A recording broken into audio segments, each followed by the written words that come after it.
नमस्कार। इन खबर में आपका स्वागत है। दिल्ली की रोहिणी कोर्ट में आज जिस तरीके से गैंगवार हुई, भरी अदालत में हुई।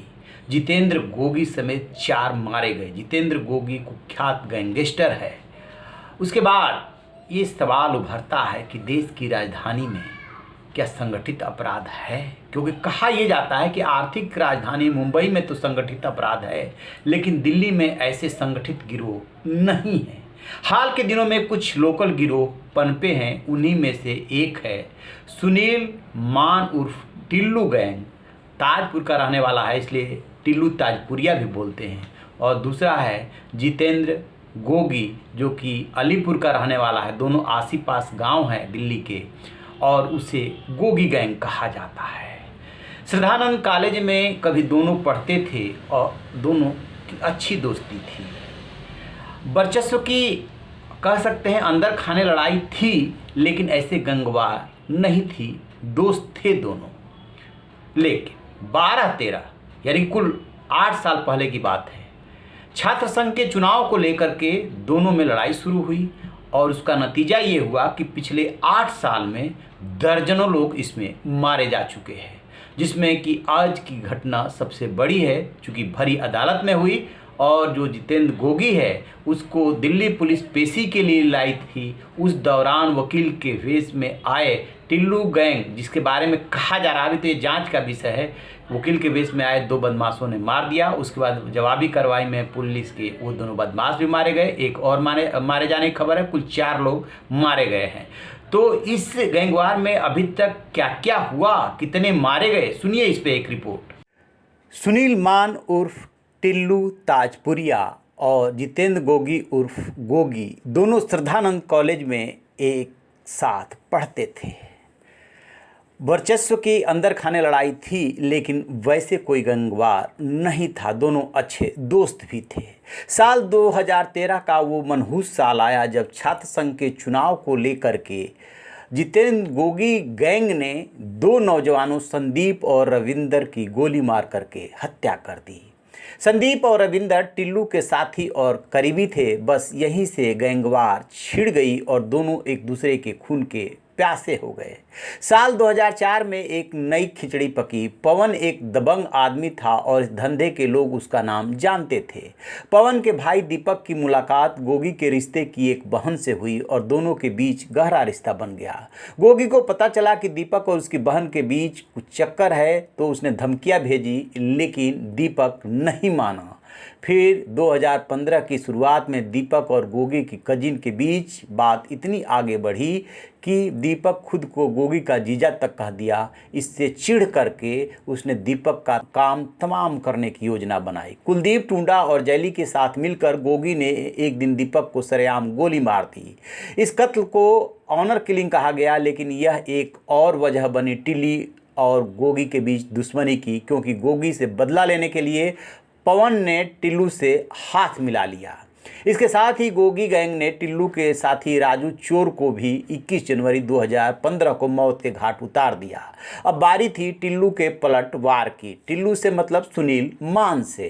टिल्लू गैंग ने जाल बिछाया और घात लगाकर 1 महीने के बाद यानी 23 फरवरी को गोगी के करीबी साथी अरुण कमांडो की हत्या कर दी, जिसमें उसका एक साथी मंजीत भी मारा गया।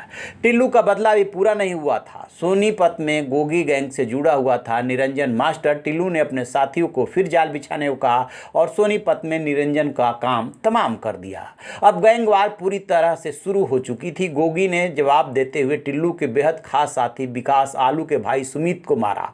सुमित को अलीपुर में मारने के बाद टिल्लू से जुड़े देवेंद्र प्रधान को भी गोगी ने मारा। इसके बदले में टिल्लू गैंग ने बकौली के अंकित की जान ले ली, जो गोगी के गैंग में शामिल था। इसी रंजिश के बाद अक्टूबर 2017 में गोगी ने गैंग के साथी दिनेश काला की मदद से गायिका हर्षिता दहिया को भी मरवाया, जो एक हत्या के मामले में गवाह थी। दिनेश रिश्ते में हर्षिता का जीजा भी था। अब यह कहानी खुलकर गैंगवार बन चुकी थी। साल 2017 में ही गोगी को पता चला कि पवन और उसका भांजा मुकुल दोनों टिल्लू गैंग के करीबी हो रहे। इसी चक्कर में पिछले साल से मतलब 2017 से 4 लोगों की हत्या हुई। इसके बाद 2018 की आपसी रंजिश और वर्चस्व की लड़ाई पूरे शबाब पे पहुंच गई। जनवरी में यानी कि 2018 जनवरी में दिल्ली के प्रशांत बिहार इलाके में भीड़ की मौजूदगी में गोगी ने टिल्लू गैंग पर हमला किया। टिल्लू के खास साथी रवि भारद्वाज को सरेआम गोलियों से भून दिया गया। इस गैंगवार से अब दिल्ली और आसपास के इलाकों में दहशत फैल चुकी थी। टिल्लू इस हमले का जवाब देने की फिराक में था और उसे मौका मिल गया। टिल्लू इस बार जवाबी पूरी दबंगई से दी। रोहिणी कोर्ट के बाहर सरेआम टिल्लू गैंग ने गोगी के साथी मोनू नेपाली को मौत के घाट उतार दिया। इसके बाद टिल्लू गैंग ने 30 हजारी कोर्ट के भीतर गोगी के एक साथी दिनेश काला को गोलियों से भून दिया और ये बताया कि तुम कर सकते हो तो हम भी कर सकते हैं। यानी कि कोर्ट में गैंगवार ये कोई पहली घटना नहीं है। इसके पहले रोहिणी कोर्ट और 30 हजारी में ये गैंगवार हो चुकी है। टिल्लू एक के बाद एक 2 बड़े हमलों के बाद गोगी ने बदला लेने के लिए ठानी और हरियाणा की एक जेल में बंद था, लेकिन उसे अपने गैंग में अमित ताजपुरिया और दबंग को जोड़कर गैंग को मजबूत कर लिया और इसी का अंजाम था कि वो गोगी पर हर बार पलटवार करने में कामयाब हो रहा था। दबंग पर वार करना गोगी को महंगा पड़ सकता था, इसलिए उसने मुकुल को निशाना बनाने के बारे में सोचा। दबंग की तुलना में मुकुल आसान टारगेट हो सकता था, लेकिन मुकुल भी पूरी तैयारी में था। उसने अपनी गाड़ी को 5 लाख रुपए करके बुलेट प्रूफ करा लिया था। गोगी गैंग ने पूरी रेकी की और मुकुल के आने जाने की जगह और टाइम को सारे कामकाज के बारे में जानकारी इकट्ठी की और संत नगर स्थित उस जिम के आसपास मुआयना करके हमला बोल दिया और इसमें जो है धड़ाधड़ गोलीबारी हुई थी। गोगी गैंग के हमलावरों को पता था कि गाड़ी बुलेट प्रूफ है, इसलिए उसने कुछ गोलियां चलाने के बाद घात लगाकर निशाना बनाना शुरू किया। जहां गाड़ी खड़ी थी वहीं पास के फुटपाथ पे मुकुल को निशाना बनाया, उसे मार दिया। दोनों तरफ से हुई गोलीबारी में मुकुल सहित कुल 3 लोग मारे गए, जिनमें उस इलाके के गुजर रही एक महिला भी शामिल थी, जिसका इस गैंगवार से कोई लेना देना नहीं था। कुल 5 लोग घायल हुए, जिनमें इलाके के निर्दोष नागरिक भी शामिल थे। मुकुल की मौत के बाद 2 नए खुलासे भी हुए। उसके परिवार का कहना है कि मुकुल इस गैंगवार से कोई लेना देना नहीं था, वह तो एक पहलवान था और नेशनल खेलने की तैयारी कर रहा था। पहले भी कई खिताब जीत चुका था। अब इस तरीके से ये गैंगवार बढ़ता गया और उसका नतीजा हुआ आज रोहिणी कोर्ट में गोलीबारी, जिसमें कि मारा गया जितेंद्र गोगी।